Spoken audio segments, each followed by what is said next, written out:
बेंगलुरु में आयोजित आज के इस इंडस्ट्री लीडर्स रोड शो के आज के इस कार्यक्रम में मेरे साथ यहां पर उपस्थित उत्तर प्रदेश सरकार में मंत्रिमंडल के मेरे वरिष्ठ सहयोगी, उत्तर प्रदेश के फाइनेंस मिनिस्टर श्री सुरेश कुमार खन्ना जी, उत्तर प्रदेश के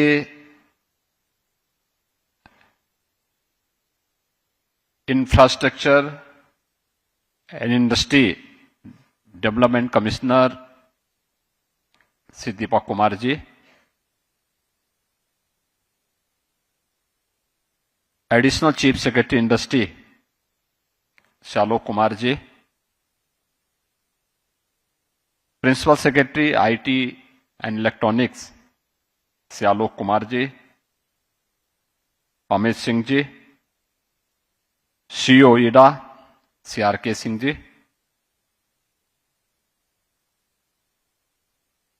आज के इस रोड शो कार्यक्रम में उपस्थित हमारे सभी इंडस्ट्री लीडर्स, सीईओज, मैं सबसे पहले आप सभी का इस इंडस्ट्री लीडर्स रोड शो में उत्तर प्रदेश सरकार की ओर से हृदय से मैं स्वागत करता हूं। मुझे प्रसन्नता है कि एक शॉर्ट नोटिस पर आप सभी से आज पूरे दिन भर के अलग अलग सेक्टर से जुड़े हुए इन्वेस्टर्स एंड इंडस्ट्री लीडर्स के साथ मैंने यहां संवाद किया और अब मुझे इस रोड शो कार्यक्रम के माध्यम से आपसे संवाद करने का अवसर प्राप्त हो रहा है। वास्तव में जब मैं आज यहां पर मॉर्निंग से ही अलग अलग सेक्टर से जुड़े हुए इन्वेस्टर्स एंड इंडस्ट्री लीडर्स के साथ संवाद कर रहा था,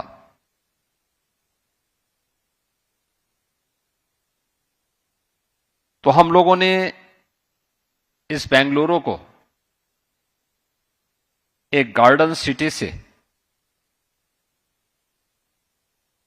ग्लोबल टेक्नोलॉजी पावर हाउस के रूप में विकसित होते हुए देखा है। जो ग्रोथ स्टोरी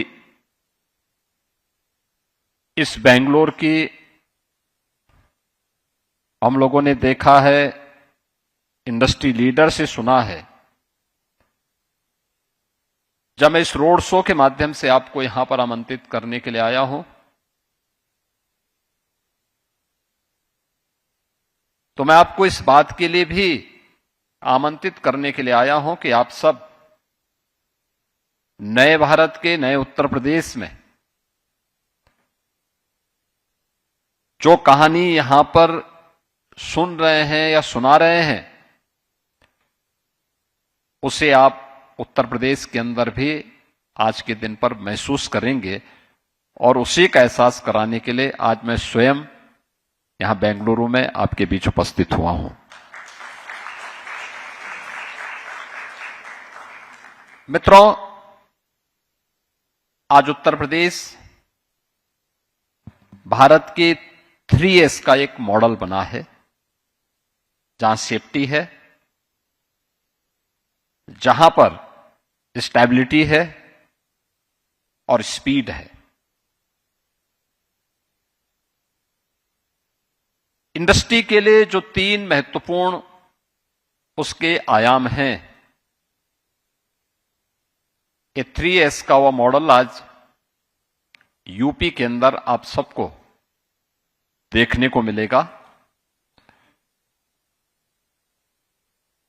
उत्तर प्रदेश के पास आज एक मजबूत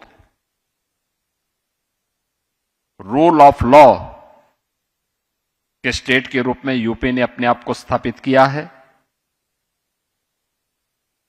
world class infrastructure and connectivity UP के अंदर आपको मिलेगा। एक ट्रांसपेरेंट गवर्नेंस यूपी के अंदर आपको मिलेगी।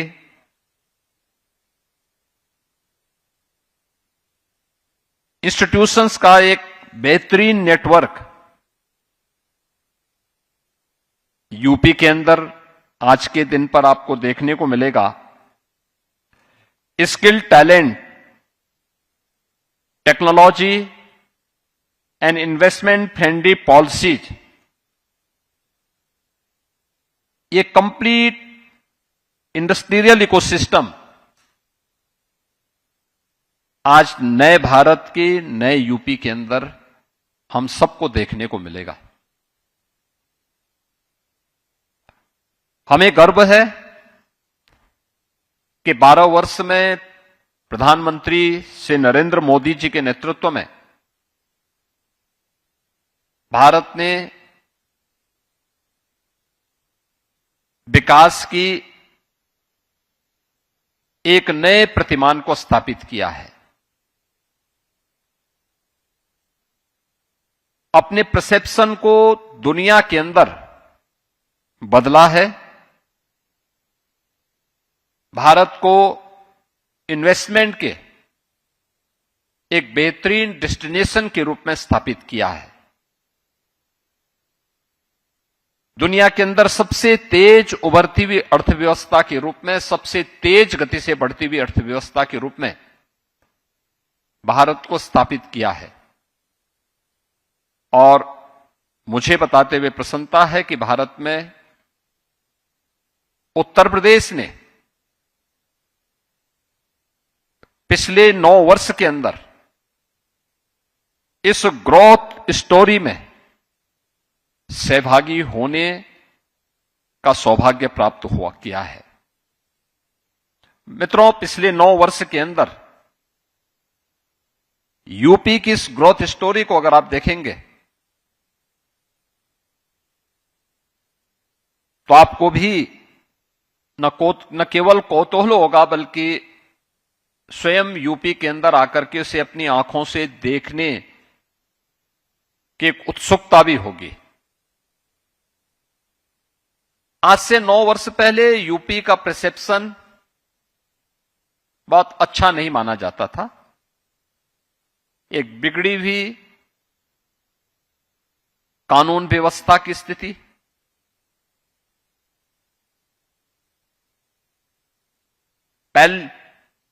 पॉलिसी पैरालिसिस से ग्रसित एक ऐसा राज्य जहां पे गवर्नेंस नाम की कोई चीज हुआ ही नहीं करती थी।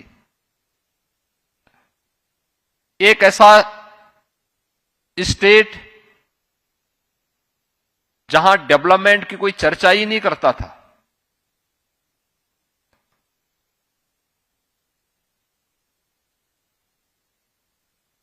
जो अपने आप में उत्तर भारत के एक बीमारू राज्य के रूप में जाना जाता था।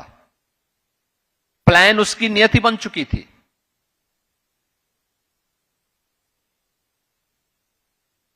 उसका जो आधारभूत ढांचा था, एग्रीकल्चर और एमएसएमई, दोनों से लोगों ने नाता तोड़ दिया था। और आज मुझे बताते हुए प्रसन्नता है कि यूपी में वह सब कुछ आपको मिलेगा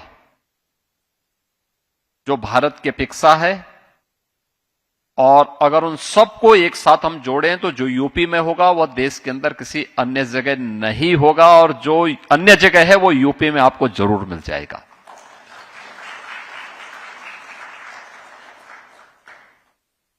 एक बेहतरीन लॉ एंड ऑर्डर की स्थिति है। वर्ल्ड क्लास इंफ्रास्ट्रक्चर है। रोड की बेहतरीन कनेक्टिविटी है, रेलवे की कनेक्टिविटी है, एयर की कनेक्टिविटी है। भारत का पहला नेशनल इनलैंड वाटरवे ये यूपी के अंदर वाराणसी से हल्दिया के बीच में प्रारंभ हो चुका है। भारत की पहली रैपिड रेल दिल्ली मेरठ के बीच में प्रारंभ हो चुकी है। भारत के अंदर सबसे ज्यादा एक्सप्रेसवे राज्य के रूप में यूपी आज जाना जाता है, जिसके पास एक्सप्रेसवे का 60% नेटवर्किंग अकेले यूपी के पास है। रेलवे का सबसे बड़ा नेटवर्क यूपी के पास है, 16,000 किलोमीटर का। 4 लाख किलोमीटर का रोड नेटवर्क यूपी के पास है। 7 सिटी हमारी ऐसी है जो मेट्रो की सेवा से पब्लिक ट्रांसपोर्ट की बेहतरीन सेवा उपलब्ध करवा रहा है। Dedicated freight corridor eastern and western, ये दोनों यूपी से होके जाते हैं, जिनका जंक्शन भी यूपी के अंदर दादरी में यूपी के अंदर ही पड़ता है। पिछले 9 वर्ष के अंदर उत्तर प्रदेश के अंदर डबल इंजन सरकार ने स्टेबिलिटी एंड सेफ्टी का जो माहौल दिया, उसी का परिणाम है कि उत्तर प्रदेश अब बीमारू राज्य से उभर चुका है। पिछले 6 वर्ष से यूपी रेवेन्यू सरप्लस स्टेट के रूप में देश के अंदर है और बॉटम 3 से उभर करके यूपी अब भारत की टॉप 3 इकोनॉमी के रूप में यूपी जाना जाता है।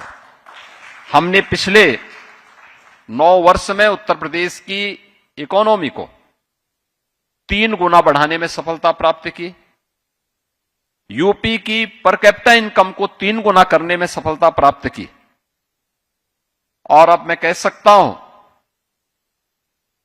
कि यूपी तेजी के साथ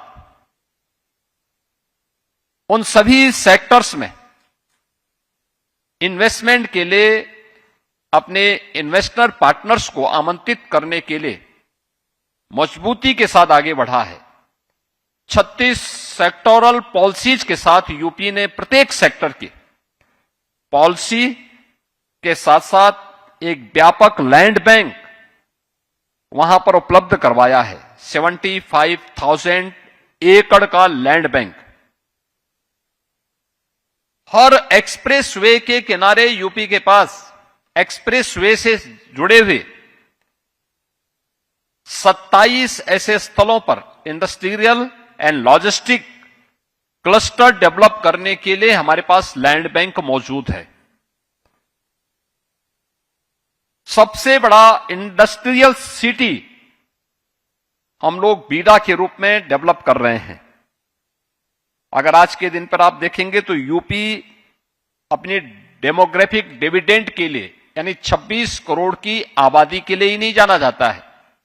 भारत का सबसे बड़ा एक्सप्रेसवे गंगा एक्सप्रेसवे यूपी ने तैयार करके प्रधानमंत्री जी के कर कमलों से गत माह ही हम लोगों ने राष्ट्र को समर्पित किया है। भारत के सबसे बड़े एयरपोर्ट के रूप में नोएडा इंटरनेशनल एयरपोर्ट 28 मार्च को प्रधानमंत्री मोदी जी के ही कर कमलों से हम लोगों ने राष्ट्र को समर्पित किया है, जिसमें कॉमर्शियल फ्लाइट प्रारंभ हो चुकी है अभी 15 जून से। यूपी के पास आज के दिन पे जो मैंने कहा 5 इंटरनेशनल एयरपोर्ट और 11 डोमेस्टिक एयरपोर्ट यूपी के पास आज के दिन पर पूरी तरह क्रियाशील हैं। 5 नए एयरपोर्ट पर वर्तमान में यूपी गवर्नमेंट कार्य कर रही है, जो यूपी की कनेक्टिविटी को बेहतर बनाती है। यूपी प्रतिवर्ष 2 लाख स्टेम को science, technology, engineering and mathematics के ग्रेजुएट तैयार करता है। हमारे पास 2 आईआईटी हैं, एक आईएम लखनऊ है। स्टेट गवर्नमेंट के द्वारा संचालित 3 टेक्निकल यूनिवर्सिटीज यूपी के पास मौजूद हैं। टेक्निकल कॉलेजेस का एक बेहतरीन नेटवर्क यूपी के अंदर मौजूद है। वोकेशनल एजुकेशन के भी यूपी के पास एक बेहतरीन नेटवर्क मौजूद है। इन सभी में इमर्जिंग टेक्नोलॉजी से जुड़े हुए वे सभी प्रकार के वहां पर पाठ्यक्रम संचालित हो रहे हैं, जो आज की इंडस्ट्री की आवश्यकता के अनुरूप स्किल मैन पावर को, स्किल टैलेंट को उपलब्ध करवाने के एक पावर हाउस के रूप में यूपी को स्थापित करते हैं। अलग अलग सेक्टर की जो सेक्टोरल पॉलिसीज हैं, इन पॉलिसीज में इन्वेस्टमेंट की जो संभावनाएं हैं, उन सब के लिए मैं आज आप सबको यूपी में आमंत्रित करता हूं। आप यूपी में आइए, यूपी के अंदर इन्वेस्टमेंट की इन संभावनाओं को देखिए। प्रधानमंत्री मोदी जी के विजन के अनुरूप विकसित भारत की इन संकल्पनाओं को आगे बढ़ाने के लिए भी अपना योगदान यूपी के माध्यम से दें। यूपी के ग्रोथ स्टोरी केवल मैन्युफैक्चरिंग के सेक्टर में ही नहीं है, इंडस्ट्री में भी यूपी ने एक बेहतरीन छलांग लगाई है। 8% की जो यूपी की ग्रोथ रेट थी एग्रीकल्चर की, आज वो 18% है। इसमें हमारे पास व्यापक संभावना है। 5 एग्रीकल्चर यूनिवर्सिटीज हैं, 89 केवीके के माध्यम से हम उत्तर प्रदेश के अन्नदाता किसानों को वहां पर बेहतरीन ट्रेनिंग देने और उनके मार्केट से जोड़ने की एक व्यवस्था उसके माध्यम से तैयार करते हैं। हर जनपद में उनके लिए बेहतरीन मंडी की सुविधा उपलब्ध है। और यूपी दुनिया का अकेला ऐसा स्टेट होगा जिसके पास 86% लैंड, एग्रीकल्चरल लैंड ऐसी है जो सिंचित है, जिसमें सिंचाई की बेहतरीन सुविधा उपलब्ध है। और उसके माध्यम से आज यूपी का किसान तेजी के साथ जहां एग्रीकल्चरल सेक्टर में उन नई संभावनाओं को आगे बढ़ाने का काम कर रहा है, तो एमएसएमई का बेहतरीन नेटवर्क भी यूपी ने पिछले 9 वर्ष के अंदर विकसित किया है। 96 लाख एमएसएमई यूनिट आज के दिन पे यूपी के पास मौजूद है। इंडस्ट्रियल ग्रोथ की जो पहली यानी महत्वपूर्ण शर्तें हैं, उनमें उसका आधारभूत ढांचे के लिए महत्वपूर्ण है कि उनके पास एमएसएमई का एक बेहतरीन नेटवर्क हो। और ये अलग अलग सेक्टर में आज आप यूपी की इस स्टोरी को, जो हम लोगों ने एमएसएमई को 1 डिस्ट्रिक्ट 1 प्रोडक्ट के माध्यम से आगे बढ़ाने का काम किया, वह आज यूपी के पास मौजूद है। यानी आज मैं कह सकता हूं कि हमारे पास एग्रीकल्चर के साथ साथ यूपी के पास एमएसएमई एंड मैन्युफैक्चरिंग के लिए भी जो इन्वेस्टमेंट की जो संभावनाएं यूपी के अंदर हैं और जो हमें वहां पर अब तक प्रस्ताव प्राप्त हुए, जिसके माध्यम से वहां पे बेहतरीन एक इंडस्ट्रियलाइजेशन की कार्रवाई यूपी के अंदर बढ़ी है। अकेले यूपी के अंदर पिछले 9 वर्ष के अंदर हम यूपी के अंदर देखते हैं तो 18,000 से अधिक बड़े औद्योगिक संस्थान यूपी के अंदर स्थापित हुए हैं। यानी आज से 9 वर्ष पहले यूपी के पास जो बड़े कारखाने थे, बड़ी इंडस्ट्री थी, उनकी संख्या 14,000 थी। आज ये बढ़कर के 33,000 से ज्यादा यूपी के अंदर हुई है और तेजी के साथ इसमें ग्रोथ हो रही है। आज के इस अवसर पर मैं आप सभी को इसके लिए आमंत्रित करूंगा कि आप यूपी की इन संभावनाओं को आगे बढ़ाने में आप हमारे इन्वेस्टर पार्टनर के रूप में यूपी के अंदर आए, इन संभावनाओं को देखें। हर एक सेक्टर की उन संभावनाओं में यूपी और भारत की इस ग्रोथ स्टोरी में अपना योगदान दें। मैं आप सबको इस बात के लिए आश्वस्त करता हूं कि उत्तर प्रदेश के डबल इंजन की सरकार अपने हर एक इन्वेस्टर पार्टनर को पूरी वहां पे सुरक्षा उपलब्ध करवाएगा, सिंगल विंडो की फैसिलिटी उपलब्ध करवाएगा और यूपी के अंदर जिन संभावनाओं को उन्होंने सुना है या वहां पर देखा है, वे स्वयं अपने इन्वेस्टमेंट के माध्यम से इसको महसूस भी करेंगे। मैं आज के इस रोड शो कार्यक्रम के अवसर पर आप सभी इंडस्ट्री लीडर्स का, सीईओज का हृदय से धन्यवाद करता हूं और विश्वास करता हूं कि यूपी की इस ग्रोथ स्टोरी में आप भी सहभागी बनकर के विकसित भारत की संकल्पना को आगे बढ़ाने में अपना योगदान देंगे। आप सबके प्रति मेरी मंगलमय शुभकामनाएं हैं। धन्यवाद। जय हिंद।